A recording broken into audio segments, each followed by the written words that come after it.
Cyprus के राष्ट्रपति निकोस क्रिस्टोडोलिडेस ने प्रोटोकॉल तोड़कर एयरपोर्ट पर प्रधानमंत्री मोदी का भव्य स्वागत किया।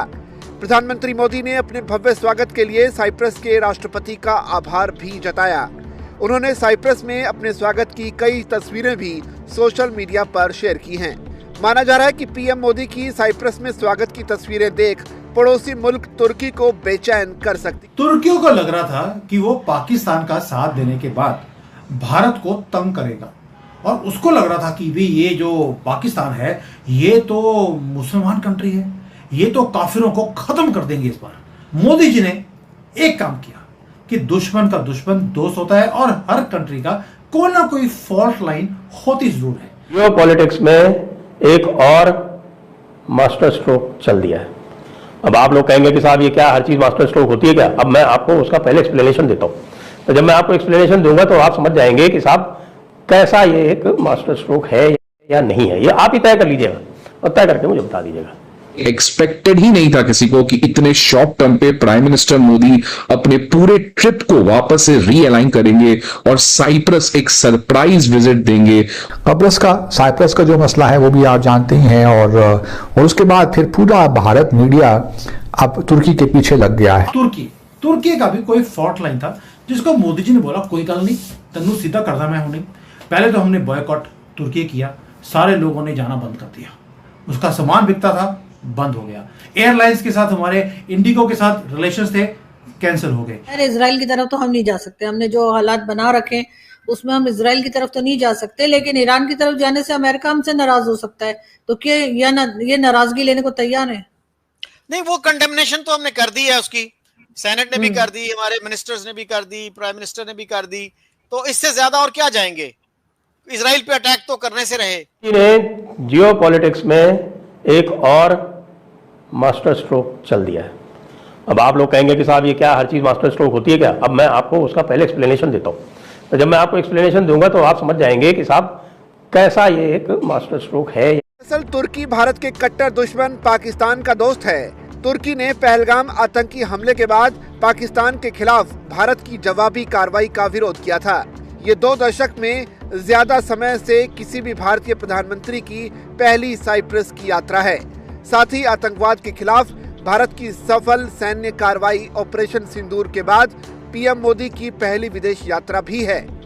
साइप्रस ने पहलगाम आतंकी हमले की निंदा की थी और संकेत दिया था कि वो यूरोपीय संघ स्तर की चर्चाओं में पाकिस्तान से उत्पन्न सीमा पार आतंकवाद के मुद्दे को उठाएगा। तुर्कियों को लग रहा था कि वो पाकिस्तान का साथ देने के बाद भारत को तंग करेगा और उसको लग रहा था कि भी ये जो पाकिस्तान है ये तो मुसलमान कंट्री है, ये तो काफिरों को खत्म कर देंगे। इस बार तो उसने भी पूरा बढ़ चढ़कर साथ दिया पाकिस्तान का, कभी ड्रोन भेजकर, कभी कार्गो के प्लेन भेजकर और कभी कभी तो वहां पे लानतें भी तो भेजनी होती हैं वो भेजकर सब कुछ कर लिया, लेकिन पाकिस्तान जीत नहीं पाया। मोदी जी ने एक काम किया कि दुश्मन का दुश्मन दोस्त होता है और हर कंट्री का कोई ना कोई फॉल्ट लाइन होती जरूर है। पाकिस्तान की फॉल्ट लाइन एक हो तो खुद ही फॉल्ट लाइन है, तो हमने सारी फॉल्ट लाइंस को यूज करना शुरू कर दिया। सुना है कि आज एक और अर्थक्वेक आया है, यानी कि पिछले 20 दिन में हमारा ऑपरेशन सिंदूर हमने रोक दिया, लेकिन रुका नहीं है, वहां पर धमाके होते जा रहे हैं। पता नहीं भगवान की लीला है, यह भी फॉल्ट लाइन का ही एक आंसर है। अब तुर्की का भी कोई फॉल्ट लाइन था जिसको मोदी जी ने बोला कोई गल नहीं, तन्नू सीधा करदा मैं हूं। पहले तो हमने बॉयकॉट तुर्की किया, सारे लोगों ने जाना बंद कर दिया, उसका सामान बिकता था बंद हो गया। एयरलाइंस के साथ हमारे इंडिगो के साथ रिलेशंस थे कैंसिल हो गए। इनका वैसे तो इवन की जो एयरपोर्ट के ऊपर सिक्योरिटी इनके पास थी हमने बंद करी थी, लेकिन हमारे बिके हुए जजेस ने उसको दोबारा चालू कर दिया है। पैसे पहुंच गए होंगे जजेस के पास, कोई बात नहीं, सुप्रीम कोर्ट में केस जाएगा, वहां पर आजकल थोड़ा सा बंदे दे पुत्र वो बने हुए हैं, वहां पर हो जाएगा। लेकिन तुर्की को हमने नापना शुरू कर दिया। अब मंत्री जी ने पूरी इन्वेस्टिगेशन करी कि तुर्की को सीधा करने के लिए ये जो बाकी का इकोनॉमिक वाली चीजें हैं ये आपको पता है, इसके ऊपर बात करने की जरूरत नहीं है। अब आते हैं असली गेम में जो मोदी जी ने करी है, जो आपसे करवाया मोदी जी ने। 100 करोड़ भारतीय, भाई मोदी जी 130 बोलते हैं, वैसे तो 100 ही हैं, बाकी तो जिहादी हैं। वो हमें बिलोंग नहीं करते। अब जो 100 करोड़ भारतीय हैं उन्होंने भी ठान लिया कि हम ना तो तुर्की जाएंगे ना सामान लेंगे, उसके कोई ऐप यूज नहीं करेंगे। इवन जो हमारी एयरलाइंस के साथ एसोसिएशन होगा हम वहां पर भी उस एयरलाइन में नहीं जाएंगे। एयरलाइन को भी अपना कॉन्ट्रैक्ट तोड़ना पड़ा। तो मोदी जी ने क्या किया? 100 करोड़ भारतीय एक तरफ हो गए, मोदी जी एक तरफ। अब मोदी जी से बात करते हैं कि इन्होंने पहले बोला था इनके मोदी जी मत बोला करो, हमारे जो मोदी जी हैं वो कर क्या रहे हैं तुर्की के साथ, ये समझने वाली बात है। आपको आज मजा आ जाएगा देखकर कि मोदी जी खेलते कैसे हैं या नहीं है, ये आप ही तय कर लीजिएगा और तय करके मुझे बता दीजिएगा। बात यह है कि साहब कि मोदी जी जा रहे हैं G7 में। अच्छा, उसके पहले अभी जो एक आपने देखा कि जब ऑपरेशन सिंदूर हो रहा था तो पाकिस्तान के साथ कौन कौन खड़ा था? चाइना, टर्की, अजरबैजान, ये 3 खड़े हुए थे। तो चाइना का तो बैंड वैसे बच गया क्योंकि चाइना के लिए तो जो अमेरिकन थिंक टैंक्स हैं और जो अमेरिकन फोरम्स हैं, तो भले ही ट्रंप बाबू जो हैं वो चाइना के साथ कोई भी गलबैया करें या कुछ भी करें, तो उनके थिंक टैंक्स और उनके फोरम्स हैं, उन्होंने चाइना की बैंड बजा दिए और पूरी तरह से विश्लेषण करके, एनालिसिस करके, डेटा लाके ये सिद्ध कर दिया है कि चाइना का जो एक्सपोर्ट आर्मामेंट था वो पूरी तरह से फेल हो गया ऑपरेशन सिंदूर के समय। तो चाइना का तो बैंड गया बज। चाइना का बैंड वैसे भी बज गया क्योंकि भारत ने अब चाइना को आंखें दिखाना आरंभ कर दिया है। और भारत वैसे भी फिलीपींस को ब्रह्मोस बेच रहा है, बाकी लोगों के लिए भी उसने कह दिया कि भाई आ जाओ, जिसको भी चाहिए ले जाओ, क्योंकि ये तो पक्का हो गया कि चाइना का जो सारा रेडार और एयर डिफेंस सिस्टम है वो ब्रह्मोस के सामने बेकार है। ये बिल्कुल परफेक्टली पता चल गया। दूसरे कौन थे साहब? टर्की और अजरबैजान। इन लोगों ने मिलके, चाइना, टर्की, अजरबैजान ने मिलके एक रफाल के विरुद्ध एक जबरदस्त षड्यंत्र रचा और बदनाम करने का प्रयास किया कि साहब ये रफाल जो है वो हमने गिरा दिया और चाइना का जो ये J-10-2C था इसने कमाल कर दिया, इसने PL-15 मिसाइल से उड़ा दिया रफाल को।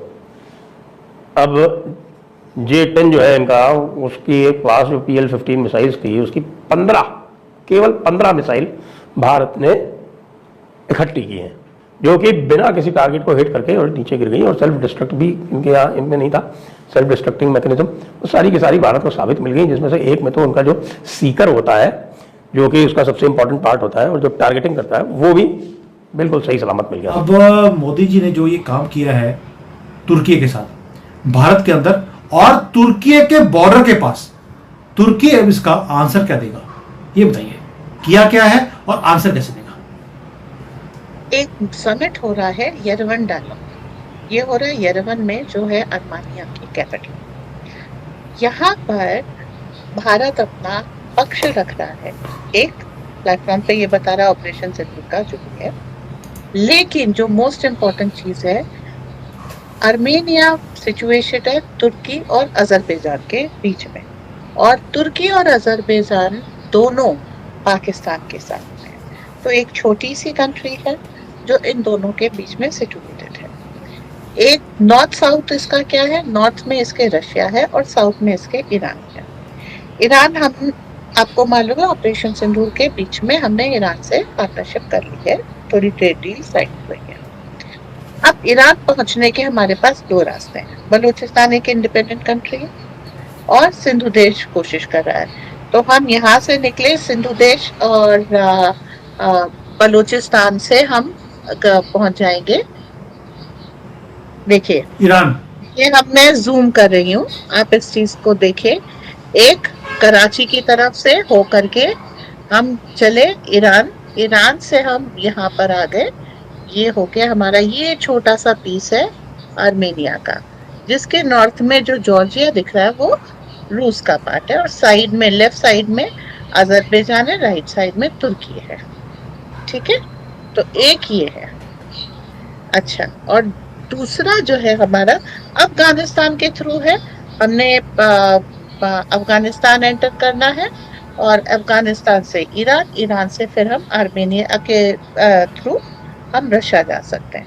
ठीक है, क्योंकि इधर अगर सीधे अगर जाएंगे तो ये तुर्कमेनिस्तान, तजिकिस्तान, ये सारे बहुत सारे स्थान पड़ेंगे और इसमें जो है काफी सारी प्रॉब्लम्स हैं। तो लीस्ट आप चाहते हैं लीस्ट बॉर्डर्स आप टच करें।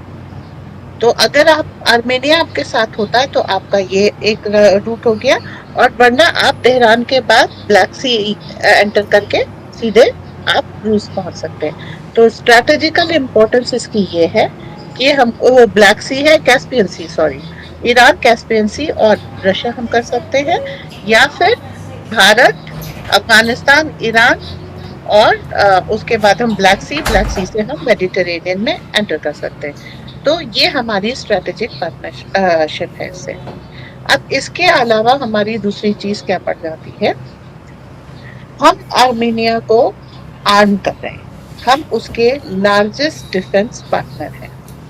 तो भारत का जो एडवांस डिफेंस सिस्टम है वो ब्रह्मोस, वो वियतनाम जाता है, फिलीपींस जाता है, और वेस्टर्न साइड में केवल और केवल आर्मेनिया जाता है।